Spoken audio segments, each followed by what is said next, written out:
আলহামদুলিল্লাহ, দীর্ঘ 2 বছরের প্রত্যাশা আজ পূরণ হতে চলেছে।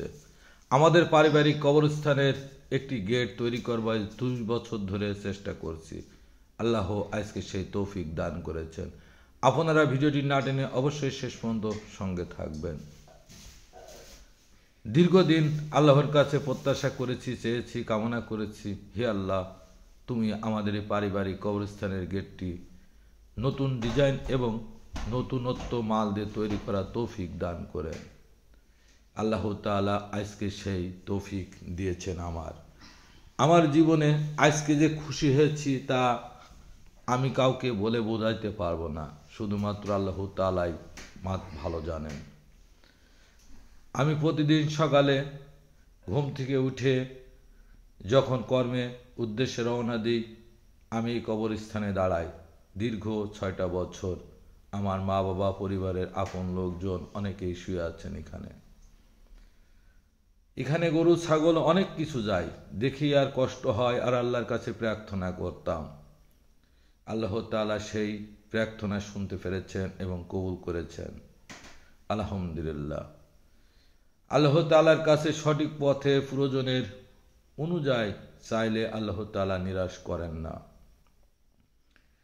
এই ডিজাইনটি সম্পূর্ণ নতুন, যা আগে আপনারা কখনো কোথাও দেখেননি।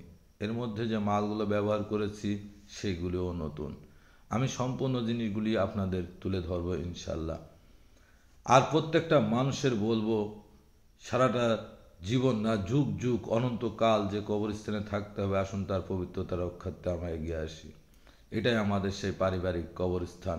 গেটটি তৈরি হয়ে গেছে, এখন লাগাচ্ছি। আপনারা ডিজাইনটি কেমন হলো অবশ্যই কমেন্ট করে জানাবেন। আমি খুব খুশি হব, কারণ খুব হৃদয় থেকে এই গেটটি তৈরি করেছি। এই গেটটি লাগানোর পরে আমাদের পরিবারের ছোট ছোট বাচ্চারা এই গেটটি নিজ হাতে রং করেছেন।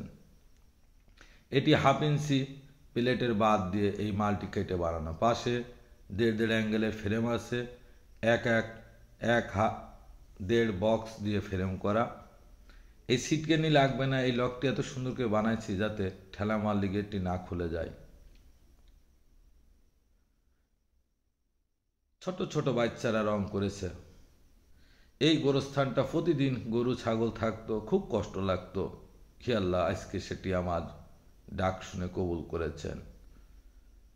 আমরা এখানেই অনন্তকাল বসবাস করব। তাই প্রত্যেকটা মানুষের কাছে অনুরোধ রইল আমার পক্ষ থেকে যে যার যার আঙ্গিনায় নিজের যেখানেই কবরস্থান আছেন, যতটুকু সম্ভব পরিষ্কার পরিচ্ছন্নতা ও পবিত্রতা রক্ষার্থে একটু এগিয়ে যাবেন, কারণ ওখানে আপনার আমার থাকতে হবে অনন্তকাল।